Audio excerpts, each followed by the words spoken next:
listening to Out of the Box podcast with Rosie Tran. I'm really excited to have a repeat guest who is one of our Out of the Box favorites with always something new and exciting, Davina Kotulski. Davina, you have a new book and also coaching program called the Manna Paradigm Shift. I do indeed. And here's the book right here, The Manna Paradigm Shift, Creating the Consciousness of Freedom and Abundance. And I've been working with people to help them shift from living by money to living by manna. Okay, so what is manna? I'm not that familiar with it. I did read up about it a little bit, and I did read some of the stuff that you sent over. And I Right. know that it's a spiritual, ancient spiritual wisdom, but Yeah. explain it for the listeners who might be like, huh? So manna is the food or the nourishment that came down from heaven when the Hebrews had escaped their freedom. I'm sorry, had escaped their slavery in Egypt and sought out their freedom. So while they were wandering in the desert, they cried out to God because they were like, well, at least when we were slaves back in Egypt, we had food, right? Pharaoh gave us food. And now we're wandering in the desert following Moses and we're starving to death. So they cried out and God gave them manna, which was this substance that would come in the morning, and they had all that they need to feed themselves with, but by the end of the day, it would evaporate. So they couldn't hoard it, right? They always had exactly what they needed. So they had the amount that they needed per appetite. Um, but then it would be gone the next day, by the next day. But then the next day, God would give them more manna. So it's this notion that um, when we choose to follow our truth or our freedom and not let ourselves be slaves to or servants to non-divine things, which we will talk about more deeply, that the universe provides for us day by day. So we don't need to compete. We don't need to hoard. That what we need will be provided to us if we trust and we live by manna and not by money, because money, right, is it where we hoard it, we take it from other people, we compete for it, and it's causing a lot of the problems that we have in the world today. That's very interesting. So it sounds like it's a spiritual energy that can get you living in a state of abundance. Is that what I'm hearing? Yeah, and I think that the Native Americans, before European contact, actually lived according to manna. They used everything that they had, right? They didn't take more than they needed, and if they needed to, pick up camp and move, they did. They followed the flow of nature. They lived in harmony with nature, and everyone had their needs met. You know, it's so amazing that you bring this up and that this is what your book is talking about because I don't know who I was listening to or talking to, but they were talking about the abundance of nature is so great. It's almost, I don't want to say insulting, but it's like over the top. Like if you have like an orange tree in your backyard, it's not just going to provide like two oranges, right? It's like blooming with like so many oranges that it's like grotesque. They're like falling on the ground, they're like rotting. There's so much abundance that you can't even possibly eat it all for yourself. And if you were to hoard it, it actually would go rotten. Yeah, and that's what's strange, right? Is like if you even think about like Los Angeles, we have tons of fruit trees. We have kumquats, loquats, oranges, lemons, um, but they're sitting on the trees or on the ground because we don't pick them and then take them to places that don't have orange trees, right? So it's just a lot of them just sit in certain people's yards and they don't share. We don't circulate, and that's part of our issue, right? That's a Is stagnant energy. it's a stagnant energy. Yeah, Yeah. yeah. But it is amazing if you think about it. And when you are one with nature and you see the abundance, you're like, God is really like slapping it in our face, like, there's enough. Yeah, There's yeah, more than enough. Hello. more Like, than look at enough. this orange tree. So it's just amazing that you bring that up. I know that you came about this technique and this process and this energy in the past few years. What is your story? What happened that you fell upon or discovered this amazing energy? So when I left my job, I worked for the government, and I've talked about that before with you. I worked as a psychologist for the federal government for 12 years, and during the recession, I decided to quit. I had some things that went on that I realized I wanted to start following spirit. And so I decided to practice this. And I saw that and so I left the prison and I started from scratch. And I found that the universe provided me what I needed day by day to start my own practice.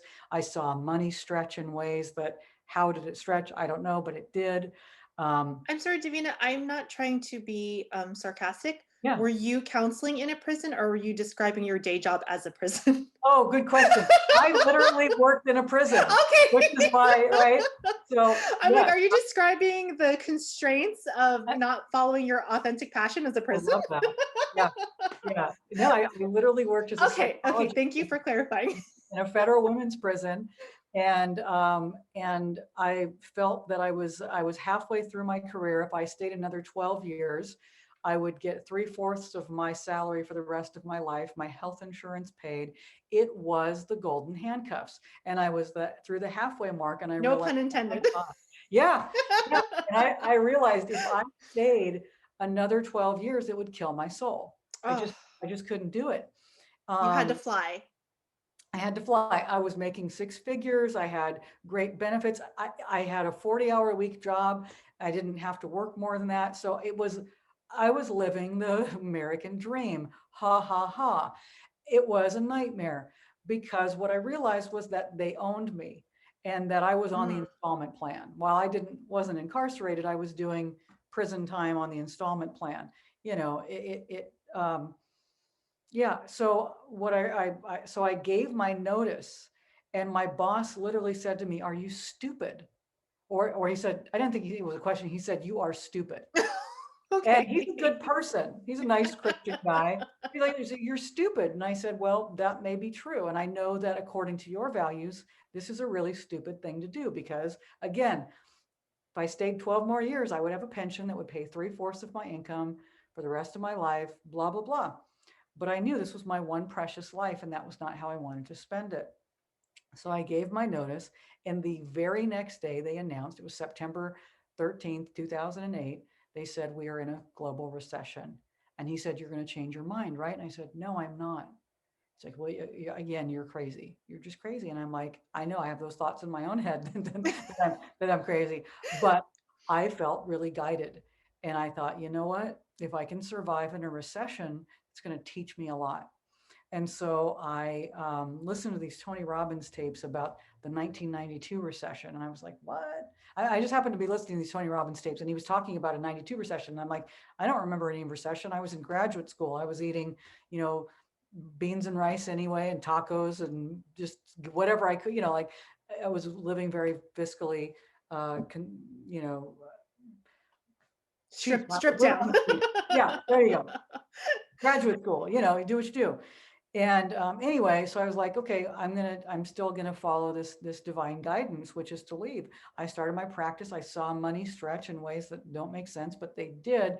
And I found that what I needed would show up. I started to live in this synchronistic way.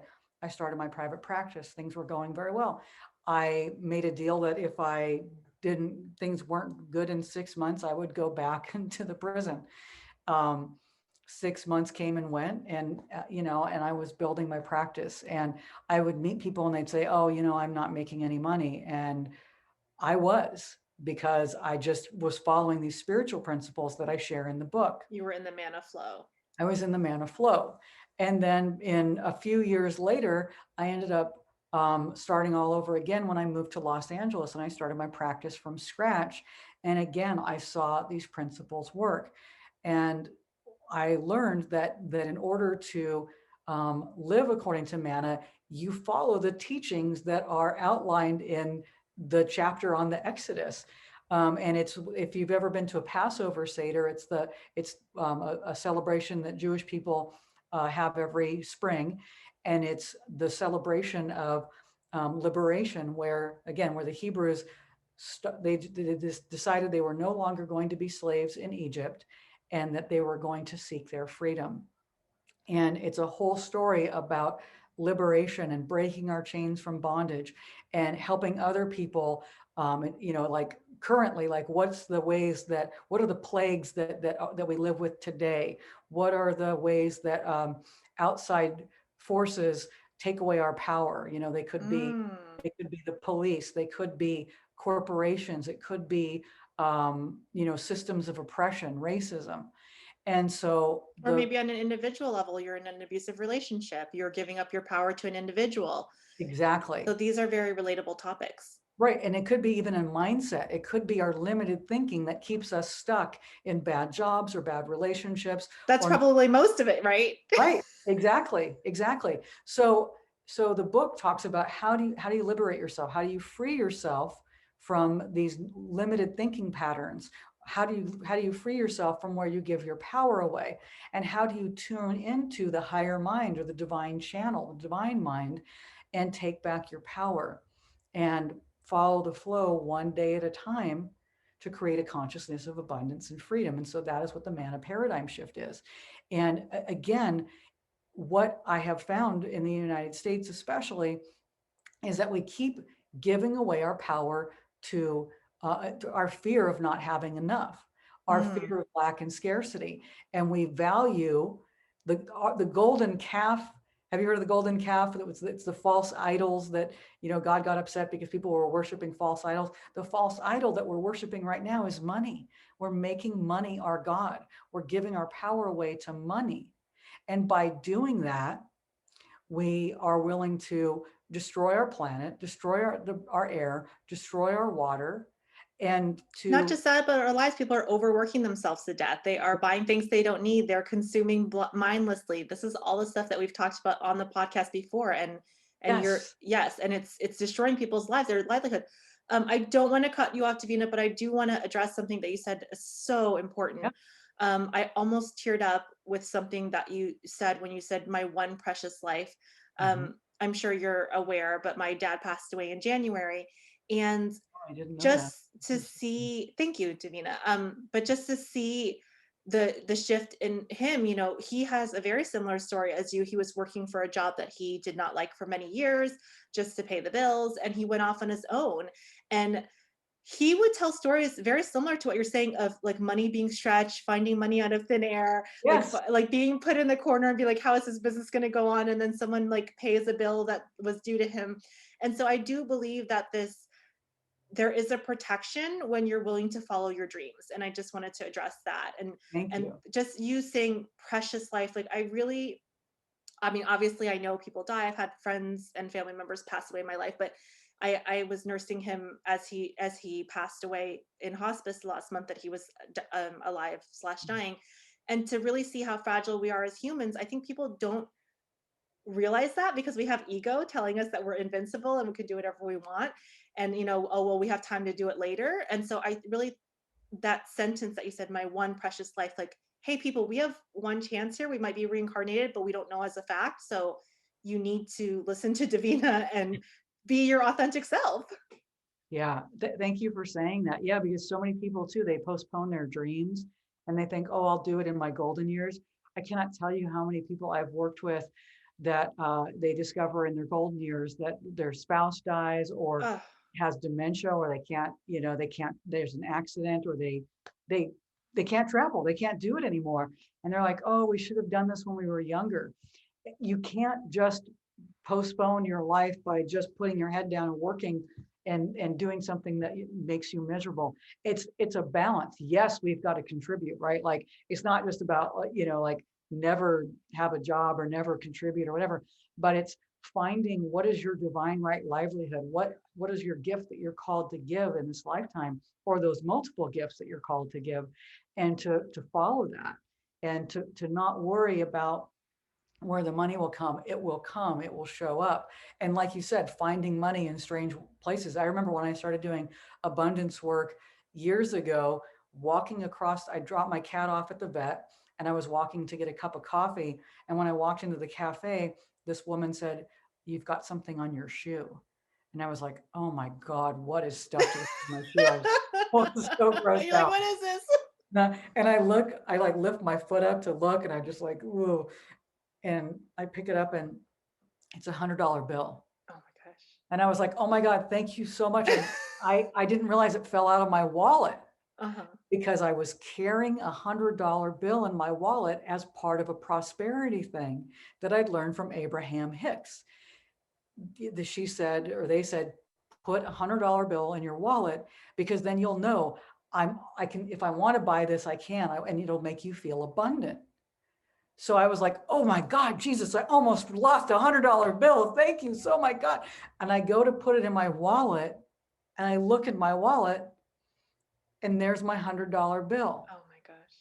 So not only did I not lose the $100 bill, I gained $100. $100 bill was stuck on, and I looked around. I said, "Does this belong to anybody?" And they're like, "No." Where did it come from? I was in I'll the vet. I walked across the street. There's $100 bill. I will tell you, Davina, this is so true because I have found money when I needed it. And there's no other explanation. There's no other explanation. You know, See? this Yeah. just happened. I just got an email from someone that owed me money. This actually happened to me and my husband.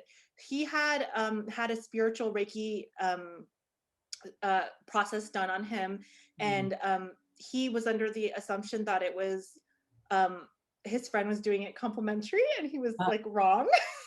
So whoops. Andrew didn't have any cash, so he said I promise I'll get you or whatever.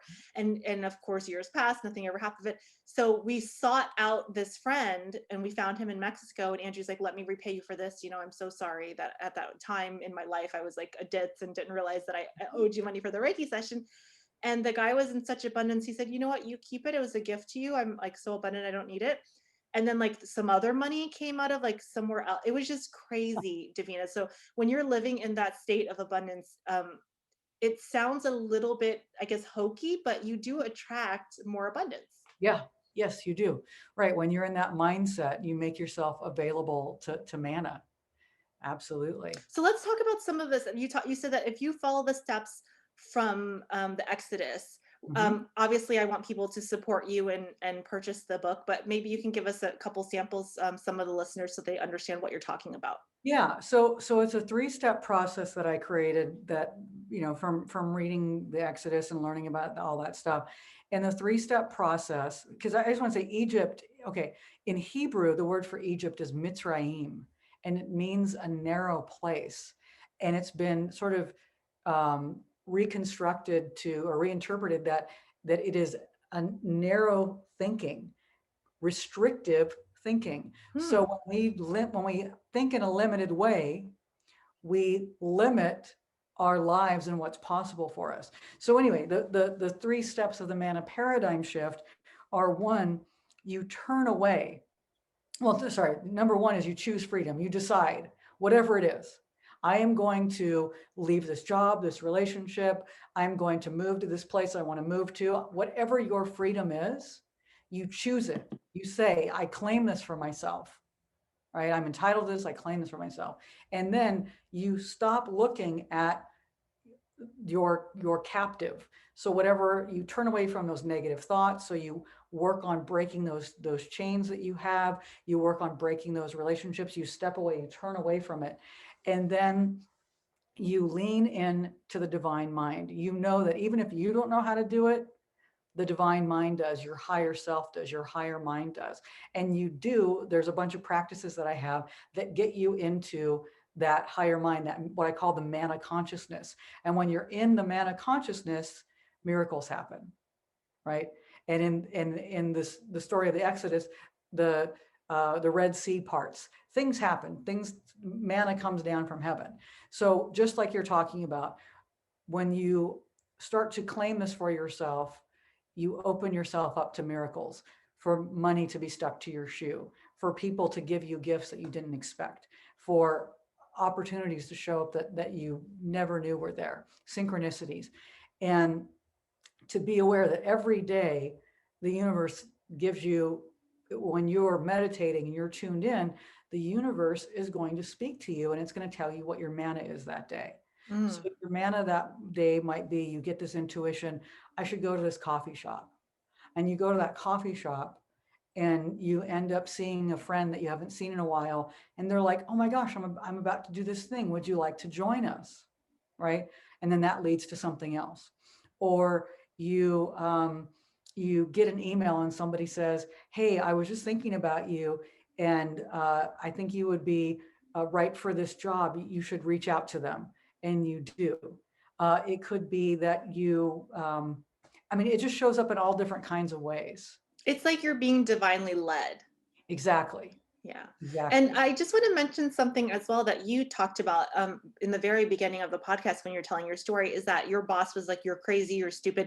Hmm. So other people that are not in tune to your vision may be haters. They may be doubters. They may be like, oh, you're never going to be able to do that. But it's not up to them, right? It's your conversation, your passion, your authentic self. And that's between you and God or a higher power or whatever. Right. And his version of God was you work very hard in a system, and then you're provided for. So it was sort of the safe route, which is fine. It's like we just had different values. He'd been in the military, and then he went into the government, and he believed that his job was to work as long as he could for those systems until he could no longer work for them anymore, and then he would have that cachet of money or whatever. um, and that fit his value system. That didn't fit my value system. My value system was, my heart was, I started out loving the job and gave what I needed to give, but I never intended to stay more than 5 years, and I was already there 12 years, so 7 years longer. And I knew that the universe was inviting me to go elsewhere, because what you'll notice sometimes is that you're not meant to be a statue, right? Like you're Definitely, right? You're meant to be fluid. fluid, right? And we need to follow the flow. And so the universe invites us to different things. So like it might be like there's that whole notion of a reason, a season, or a lifetime. But the universe might be like, okay, here's this perfect home for you, and for a particular period of time, you're meant to be there, and it's great. And then you might start to notice that things are changing, right? All of a sudden, you've got neighbors that are uh, whatever. I'm just trying to make something up, like playing ping pong at night, and um, you know, It's not your dream home anymore.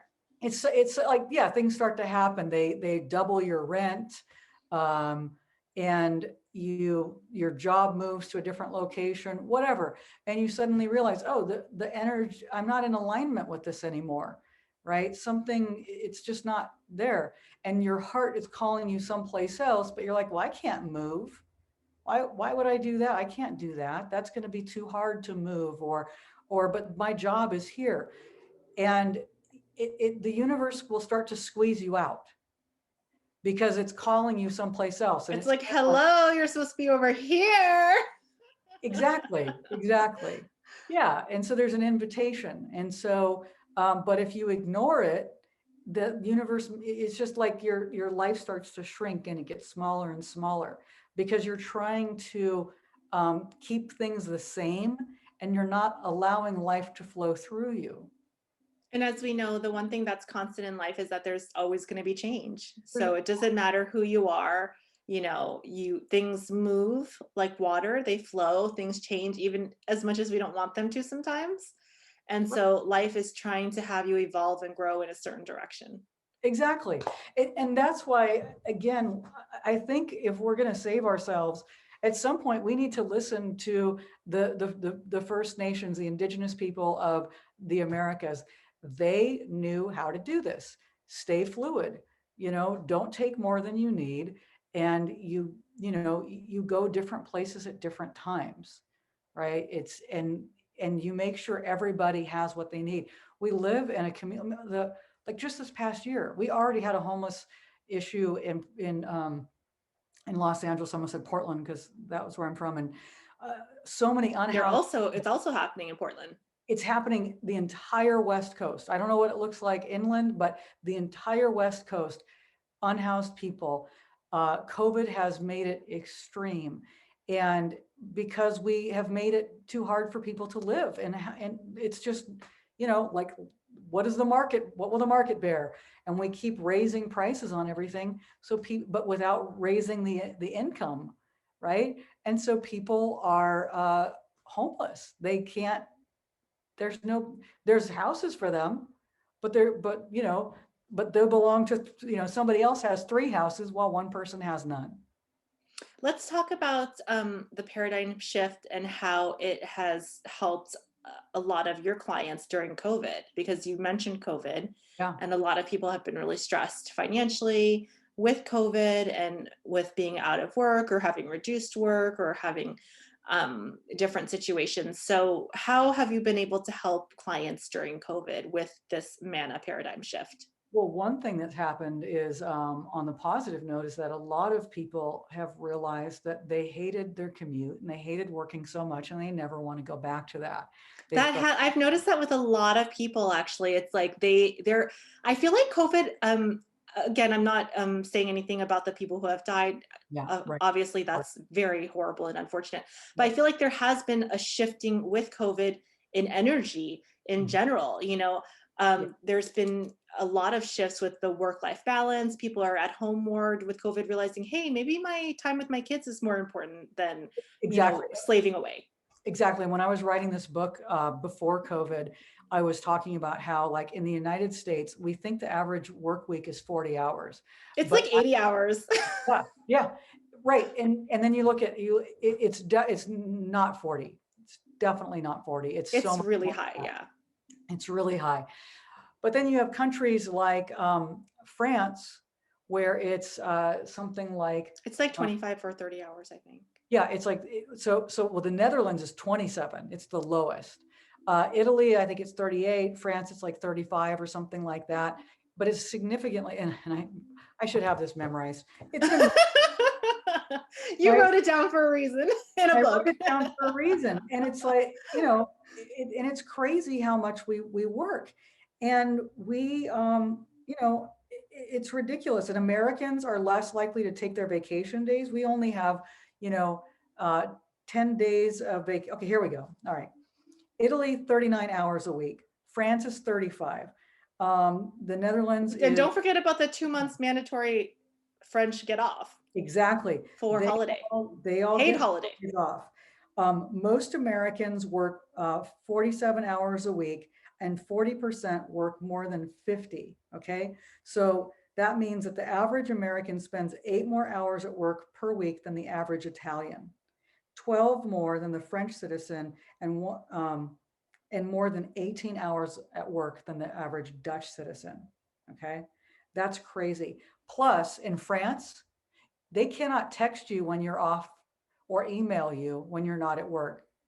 That's against the law. Think about our work-life balance. Americans are on their phones, they're texting their workplaces. Their workplaces expect them to respond to any email or text night or day, right? Sweden, here we go. The United Kingdom gives people 28 mandatory paid, vacation days. Denmark, Finland, Norway, and Sweden, 25. The European Union requires all member countries to provide at least 20 vacation days. Americans, it's 10, and most people don't even take them because they're afraid that if they do, they'll lose their job or they'll get behind, so they don't even bother. And it's just wrong. The way that the United States has been operating, again, is profit over people.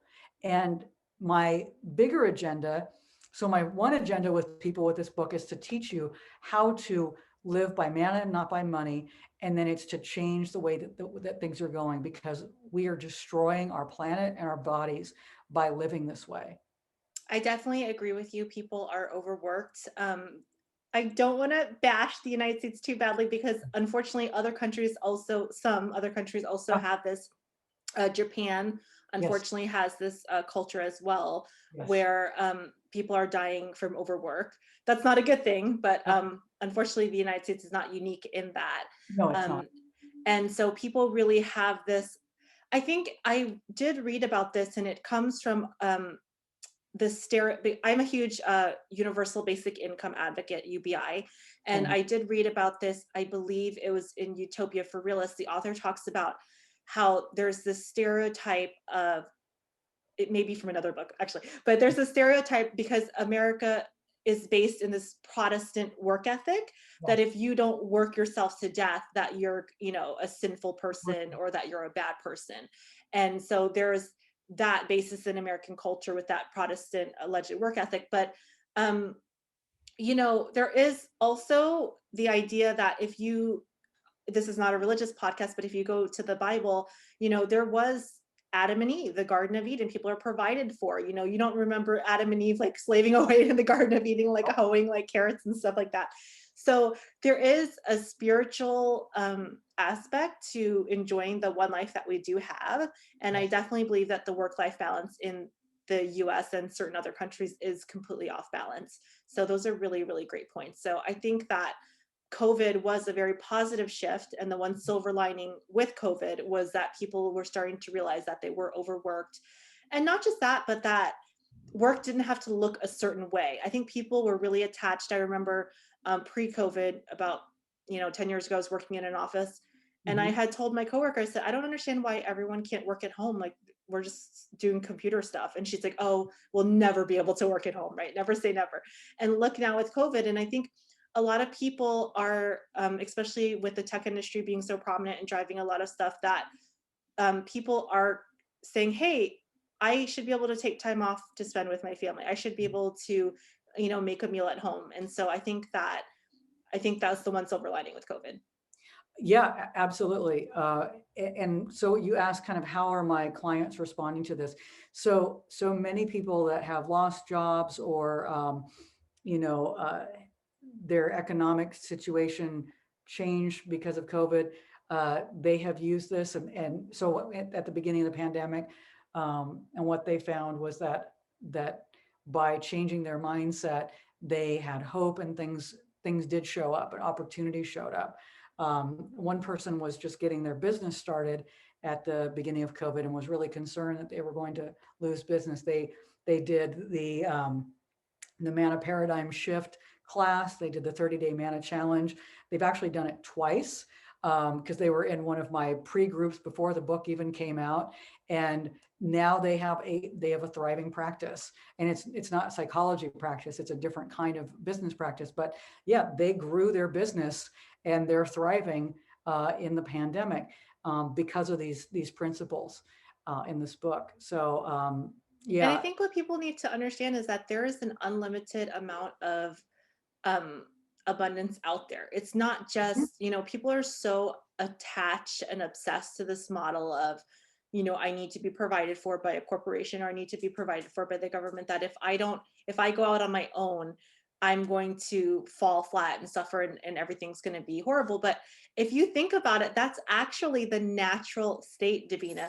Yes. When we were, Uh, in living in communal living, in tribal living, mhm. nobody had a big corporation or a big thing that was protecting them. You were a blacksmith or you were a seamstress, and you would serve your community. And I think that type of small business allows for a more sort of conscious capitalism, Mhm. which values your neighbors, your friends, your family over just, hey, I don't know you, I don't care about you, you're being outsourced to India, who cares, whatever Exactly. mentality. Exactly. And I'm excited, Rosie, because I think the Mana Paradigm Shift is a part of the puzzle pieces of what we need to do to shift what's going on. So like going back to a gift economy, doing more trading, valuing people, again, people over profits, having more of a work-life balance. And I don't even like I use that term in the book, but it's even more than a work-life balance. It's living life, having our lives have integrity and meaning and connection, and not, working just to survive, right? Where there's so much survival, it's so cutthroat. I want to see a different society where we care about one another, where there's more income equity, where people's basic needs are met, where we are valuing our planet and we are engaging in so much more conscious consumerism, where our food is nourishing and not just fast food. Because that's a thing too, right? Like when we're working so much, we're eating more fast food, we're driving more, we're not exercising, we're not valuing our own body. Why would we value our planet when we don't even value our own body? Right? It's hard to, or why would we care about somebody else, our neighbor as ourselves, if When you're we, on the treadmill, when you're on the hamster wheel, it's hard to focus. It's hard to be engaged citizen. It's hard to pay attention to the political issues. It's hard to pay attention to your family because it's go, go, go, go, go. And so I think what I hear you saying, correct me if I'm wrong, is instead of work-life balance, you want people living a life of passion where work doesn't feel like work because they're having a conscious business, or they're having a conscious practice, or they're selling a conscious product where it just feels like, hey, I'm waking up and this is what I do, instead of, oh, I gotta, wake up and, like, check in XYZ. That's what I'm hearing. Yeah, and if there are some things, maybe there's some industries that we don't need anymore that are actually really harmful, you know? I think Um, there's a lot of industries that we don't need anymore that are part of the 1900s like, industrial age. And yep, I believe that those are slowly dying. And let's hope that those industries retire soon, because this is not the 1900s for sure. This is, we're in a new century and a new millennia. And I think a lot new businesses are coming about. So I think it sounds like what you're telling people to do is, hey, find a way to live in your flow, live your authentic passion, and the abundance will come. And so I think that's going to be a big way to decentralize and demonetize things from the concentration right now where it's at, and flow more abundantly to the little guy. yes, and like the Protestant work value, unhook yourself from it. We've all been indoctrinated to the belief that our worth, our self-worth comes up from our net worth, and we need to unhook from that, right?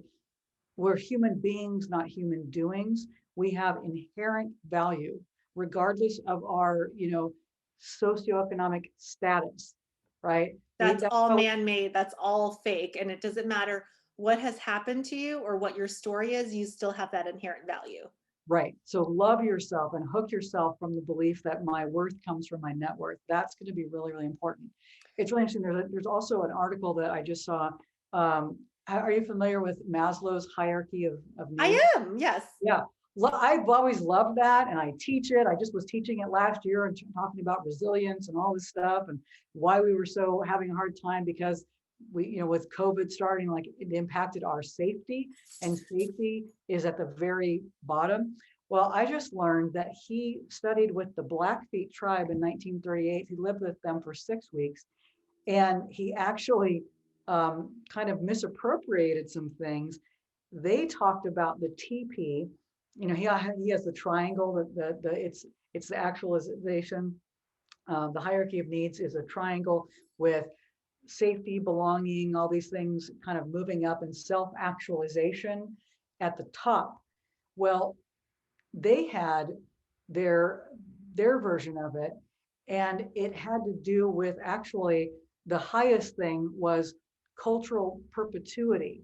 So it was, the first thing was, at the bottom was, everyone belongs in this culture, and when everyone's needs are taken care of, everyone feels secure, and then it allows the culture and the tribe to continue on, and that's the highest thing. So again, it's these collectivistic values versus these individual values where, the individual is the most important.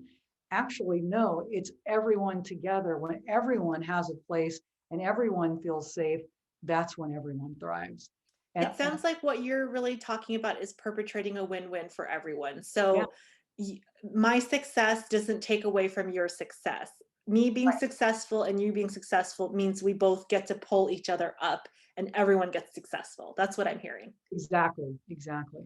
Yeah, I think one of the biggest issues with culture, I don't know if it's American culture or culture in general, is the idea of competition, yeah, because competition is a man-made idea. There's absolutely more than enough abundance for everyone to go around. mm, And if there isn't enough abundance to go around, Davina, we evolve as a people to create it. There would have been not enough food, predicted hundreds of years ago, but because of the ingenuity of passionate people who are passionate about farming, now we have these amazing farming techniques where you can do urban farming and you can farm yeah, on top of a roof, and you can do micro farms where you can turn unused spaces into farming. And so now we know that we can create this sustainable environment. We don't have to do this crazy factory farming or these GMOs, and things are being transformed as we speak to using spaces in urban communities, to using rooftops. And Yeah. so I think that when people feel that there's not enough, well, just wait, because as a society, there's thinkers and movers, and it will be created if you're following your flow and your passion. And if you think that there isn't enough in a field, then maybe it's up to you to follow that passion to create something. Yeah, I think one of the most empowered things that we can do is to compost and to grow our own, whatever you can grow, have your own little micro farm. Um, whatever plot of land you have so that you can be a part of creating food in your community and not outsourcing that, right? And again, that's not having food sovereignty is giving your power away to somebody else. Not having water sovereignty is giving your power away to someone else. There's an incredible book called Sacred Instructions by Sherry Mitchell, who is a Native American attorney. And yeah, she talks about the four sovereignties: food sovereignty, water sovereignty, educational sovereignty. And there's one more, which of course, I can't remember what it is. But yeah, you know, and if you've watched that movie, Kiss the Ground, have you seen that yet I on haven't, Netflix? no. Oh my God, you've got to watch it. It's so good. Um, yeah, the importance of basically, we've got to have, when we try to do this like efficiency farming where we're doing a single crop and like Destroying the land and like, growing the land, yeah. yeah, and the importance of cover crops, the importance of biodiversity, the importance of Of being bees. of bees, of being connected with nature. So it's really, and how when we're growing plants, we're taking carbon out of the air, and the plants are using it. So all this concrete we have in LA, all these areas that it's like, the more you plant stuff, if you can plant on the rooftops, we're going to improve our oxygen. We're going to be able to feed ourselves more and not give away our power to everybody else. So it's really important, you That's a know. really great point, Davina. I just want to go back a few minutes, though, Sure. because I think we're nerding out a little bit, and I'm afraid As you some, should, I, as you I and I'm should. afraid some of the listeners might not know what we're talking about. So I just want to go back really quick and explain the hierarchy of needs for people who aren't sure what it is. It's a Yeah, psychological, I guess, theorem that shaped like a triangle, as Davina mentioned, and it's just saying that we have certain needs that need to be met in order to get happiness. And the bottom is like basic, like food, shelter, water. Then yes, there's love, and there's certain things. And at the top of that pyramid is self-actualization, which is learning right. about who you are, expressing yourself for who you are. And what Davina was saying, just to clarify, is that um, some of the information may have been misappropriated to an individual self-actualizing, and it should have been a society kind of self-actualizing. Is that what I was hearing? Yeah, so basically, according to the Blackfoot model, you come into the world self-actualized. You come into the world perfect, whole, complete, right? And you That's have, true. right? And you have these gifts, and that if you're allowed to contribute to them, right? And then that, and you're doing what you came here to do, then you're contributing to community actualization, and then and everyone is provided for. So everyone has their, it's like resources are shared instead of hoarded. So everybody has what they need and can play the roles that they're meant to play. It's not like, oh, well, you're only this, so you get less food than this person over here because this person did this. No, everybody has what they need and has their basic needs met because you're part of the tribe and you're loved and you're cared for. And then that allows the community to continue To thrive. to thrive, as opposed to, all right, you're born into this Western value, and it's like, oh my God, I got to make sure I get a roof over my head. I got to compete with the other person, and I got to get this from this person, or I'm going to die. And then once I get everything that I need, then I can be self-actualized. Mhm. Kind of ass backwards. um, Right? I don't know if I agree 100% that is his pyramid is wrong. It seems like it just was incomplete. Yeah. Because Yeah. I do think it's important for people to work on themselves and self-actualize themselves. I see it as we are the ocean, and I'm just a drop in the ocean, but I'm also part of the ocean. Yes. So what I do matters. and Yes. my self-actualization matters, but also I'm part of the ocean, so the whole ocean is very important. So I think it's a little bit of both, but that's just me personally. I think maybe he wasn't clear, and or like you said, he misunderstood what the Blackfoot were communicating to him. Yeah, I like the idea though, because here's our kind of situation. In Western culture, we tend to throw out our elders, right? When and that's at this point, that's like, hey, you're 55, you don't even know what's going on. Like, 40 is elder. 40 is elder in okay, Western society. okay. But you see what I'm saying, I'm right? over Like, the hill, Davina. I'm not 20 okay, anymore. I'm already all right. over. It's like that show Younger, right? Have you seen the show I Younger? haven't, no. Okay, well, it's all about this woman who, basically she has to pretend she's like 10 years younger just to get a job because, you don't know trends, you're already outdated, blah, blah, blah, right? And so we tend to just kick out our elders and and not hold on to wisdom. We devalue them. Well, you can't work or you can't do this. That would never have happened before, right? It's like the elders carry the wisdom, the elders can counsel. um, we devalue people that do certain work, like, oh, artists, whatever. But we need art, right? We need art. we Yes, need absolutely. we need all these things. So but we tend to value people differently. So again, it's just interesting. The We Native value, American. in our society, we value people by how much they create in the marketplace, by how much Exactly. they produce in the marketplace, and devalue things like stay-at-home moms. We Mhm. devalue things like elder care workers. We devalue things, and that, especially, again, I'm not trying to harp on my dad, but being at home taking care of my dad, I was naive. I thought hospice, they come and take care of him. I was a full-time 100% caretaker for my dad. Excuse my language, I was wiping his rear. Yeah, So that is highly valued. And these poor people that are doing these types of jobs, like eight I dollars an hour. they were getting paid $10 an hour. I mean, I was shocked. I was shocked to know that someone would take care of my dying father and get paid $10 an hour to do so. That is a crime as far as I'm concerned. The crime. And it not only that, but it incentivizes elder abuse Absolutely. because you're being underpaid for such an emotionally, mentally, and physically draining activity. And I'm kind of surprised that it's such a devalued career. But there's other careers like this as well that are completely devalued by our society, and they should be the highest valued jobs. Yeah, yeah. I mean, it's like maybe they should unionize. Maybe there should be a guild. Maybe there should be a license. Like, really? Why? You have to have a license to drive a car. There's probably a certain. Anyway, I don't want to. We're digressing again. But There's an amazing book also called Bullshit Jobs, and he talks about the real valued work and why it's so underpaid, and it's amazing. And there was like an investment banker strike or something in Ireland, and like nobody cared. Like the economy still went on, and like things were, not to devalue investment bankers, but like nothing happened. But then there was a garbage strike, and guess what? It was like a big deal. yeah, Because people didn't have their trash picked up. So there's like these real jobs that create real value in society, and yet they're so underpaid. And then we have these ethereal jobs or more quote unquote technical specialized jobs that are completely overpaid for the value that they're creating for society. So I definitely agree with you on that one.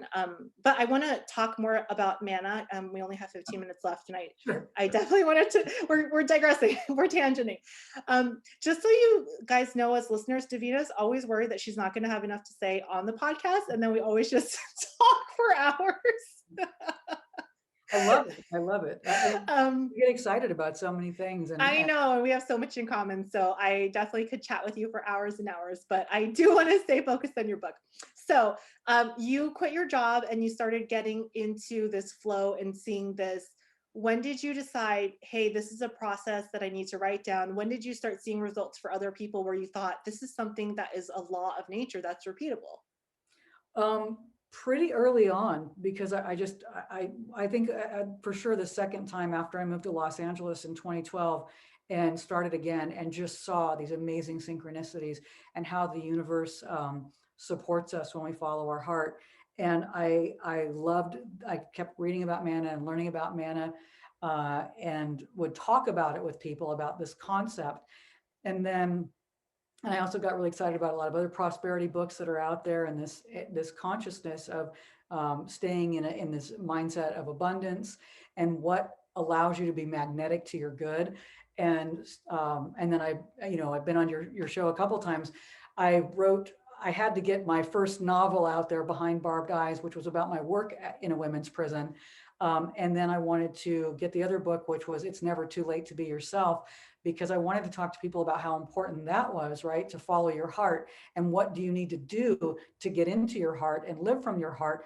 Again, because it's so important to follow, then the subtitle of that book is Follow Your Inner Compass and Take Back Your Life.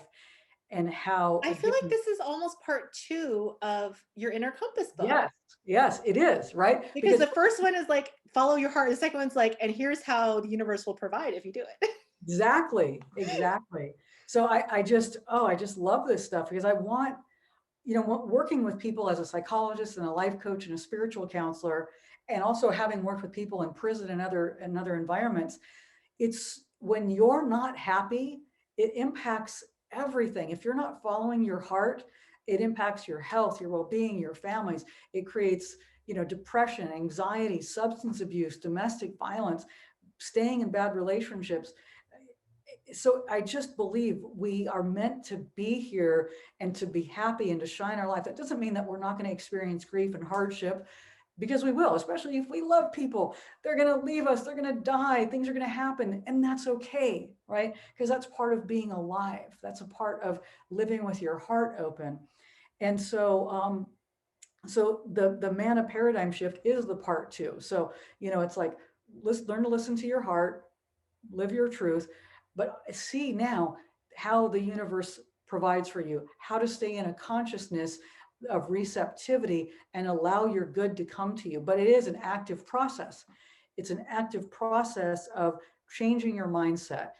You've got to think different thoughts. You've got to practice different affirmations. You've got to meditate. You've got to, it's an active process. And so the book talks about these 9 fundamental principles to create a manna mindset, or to elevate yourself into the manna consciousness where miracles happen. And it is a very straightforward approach that anyone can do, but it teaches you how to do it, and then you do it. And then you also have the coaching if anyone needs coaching. You do one-on-one coaching. I do one-on-one coaching with And you people. have your class. I have a I class. want to talk a little bit about your prison work actually, because you said, I've learned a lot from my prison work and following my heart. Did you feel that any of the women and people that you worked with in prison were there because they weren't following their authentic self and they ended up reacting because of that? Yeah, absolutely. People got in trouble because they had low self-esteem, they had unresolved trauma, they were doing things that they thought other people thought they should do. I mean, one woman was in there, well, no, I'll just say one woman ended up committing murder because she was trying to live a life that someone else wanted for her, and it wasn't the right thing for her, and got caught up in that. People get caught up in drugs and alcohol and drug dealing because they're not trusting life. They're not pursuing other things. They didn't believe in themselves. Well, I can't do this. I can't be a dancer or a singer or a veterinarian. I'm too stupid. I'm too poor. No one in my family went to school before, whatever it is, So right? believing a lot of negative beliefs or a lot of nonsense instead of realizing that, like the Blackfoot Indians were saying, that we are all born with this unlimited potential. We're all born with this worth, this inherent value. I've noticed that as well as a lot of people that I know, just even in my personal life growing up, didn't that ended up having a little bit more of a rougher life later in life, or now as adults, is that they didn't follow what they were meant to be. I was like, wow, they really took a turn. So I think it sounds like it's very important to be authentic to who you are, no matter what it is. And the people that I've noticed that are like really, really successful are outrageously who they are. Yes. Yeah, exactly. Exactly. And one of the things that I saw with a bunch of the people that I worked with in the prison, I had some really intense self-help groups when I worked in the prison for many years. And, you know, some of the people that kept showing up to my classes, some of these women, um, one of them has a master's in psychology and has a private practice and is a therapist. Another one is a drug counselor and has been helping people doing drug counseling. Another one also got into the counseling uh, field and is helping women that are getting out of prison. It's amazing, you know, and they got, some of them started going to college while they were in prison and changing their lives. They Oh, that's started to believe amazing. in themselves. Yeah, yeah. And they were some of them were the first people in their families that ever went to college, you know, and it was just because they started to do this work and to change their mindset. They'd been drug dealers and, you know, they had been um, you know, whatever it is. Yeah. I just wanted to emphasize though how important it is to really follow your authentic self and that higher self is Mhm. I don't want to put down these women in prison. It sounds like they're amazing and they were doing amazing work, but I'm saying Yeah. I just want to emphasize that some of them went down the wrong path because they weren't following their authentic self. They were following either their idea of how they should be, or like you said, low self-esteem or other things like Or that. have been indoctrinated into stuff. I mean, a lot of people get indoctrinated into to gangs, whether they're white supremacist gangs or other kinds of gangs, or they've been, you know, horribly abused. I mean, I think I mentioned to you, about 50% of the women I worked with in the prison had been physically and sexually abused as children. And so they had trauma that had never been treated. And what do? We don't treat them. We just, you know, let them get in trouble with the law and throw them in prison, instead of going, God, what's going on? Let's get people substance abuse work. Let's get them EMDR. You know, this is why we've got to help people when they experience trauma at a young age. We've got So to it treat doesn't them. morph into some unresolved issue. Exactly, exactly. Yeah. Well, it sounds like a really amazing program. I'm really excited that the listeners get to learn about it. Yeah, It doesn't, even though there's a spiritual element to it and a religious element to it, I would say anyone can use it. that's right. It's not religious. It's just looking at that ancient wisdom. The aspect of it is that you need to believe in a higher self, right? Whatever that is for you, something that's bigger than yourself, you know. And even Einstein, who is a scientist and believes in the higher universe or something. So that's all you need, is to believe that there is a power greater than yourself that you can connect with, and that can be a law of nature or law of science, whatever it is. But yeah, then there's the 30-day Manna Challenge, and then there's the Make the Manna Paradigm Shift program. But yeah, and they can find more about those programs and get a free chapter at themannaparadigmshift.com. If you go to themannaparadigmshift.com, you can download a free chapter of the book. It'll tell you about the programs as well. And yeah, and I just released the Audible book, so it's out That's on iTunes. awesome. Congratulations. And I don't think what Davina's saying is that she's against money, because I know you mentioned at the beginning. Oh, I think you're against unconscious money hoarding, kind of this like evil association with money. And you want people to have more conscious connection. You want people to be more abundant. yeah, money is a vehicle, and It's an energy. it's an energy. That's right. It is not God, right? And it is not health. It is an energy that we can use. But the most important energy is love, right? Loving yourself, loving the universe, loving people, loving the planet, and you want to be in that place of positive expectancy and trust.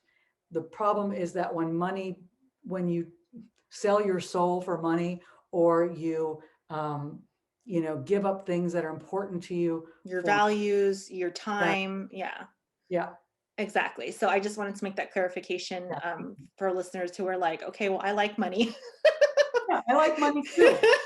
I like money too. But again, it's about, don't do something that harms yourself to get money. You're saying it can be a win-win. You can follow your passion, you can follow your heart, and you will be provided for. That's what I'm hearing. Absolutely. My friend Carmen and Lori, they have chickens. They live up in Mendocino. They're goat farmers and chicken farmers. That sounds fun. They followed their heart, right? They're also artists.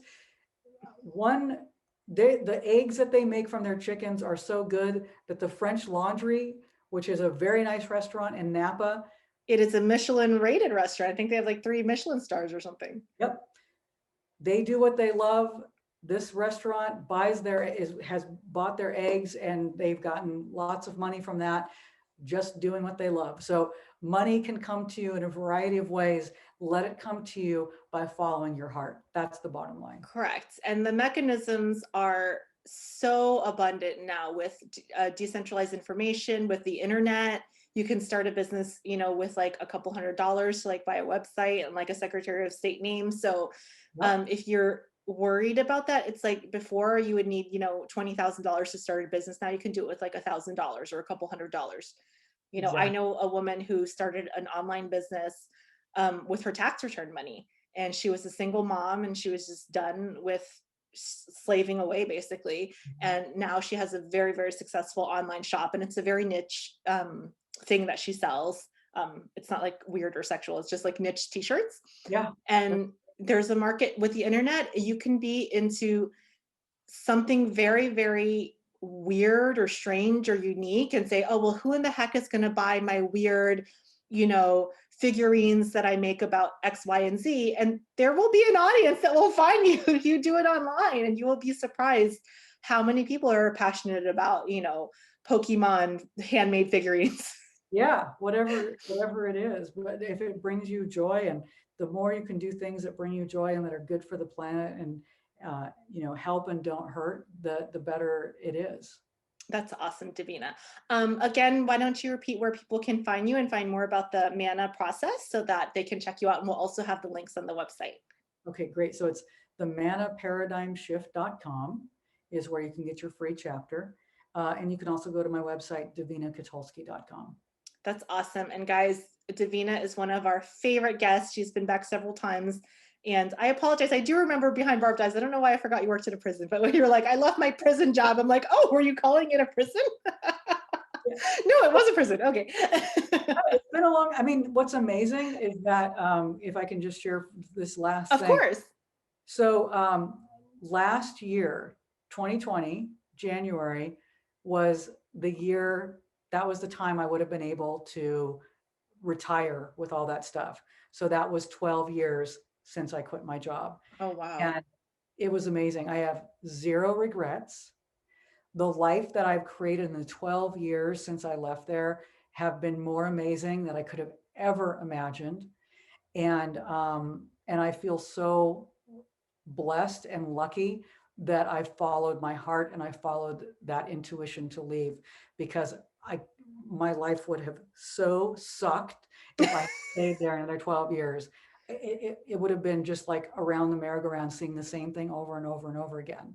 It would have been, and you have no regrets now. You can look back and say, I absolutely have no regrets. And you have this one life, and you can say you have no regrets about what you decided to do. Zero. And now you're teaching others. So follow your heart. It's so worth it. It's so worth it. It is. Davina, you are an amazing guest and an amazing person. I can't wait for the listeners to read your book and to find out about the Manna process. And I'm looking forward to your 4th book, because it sounds like you have more inside you to get out. And I feel, just with the energy in this podcast, that you have another book swirling in there. Maybe another 2 or 3. I hope so. I am definitely working on a couple of things, including I'm actually working on a screenplay for Behind Barbed Eyes. So we might have a movie out there in the future. Also, I'll make sure, I don't know if you saw it, but I did send you a link to the Audible book. Did you get that?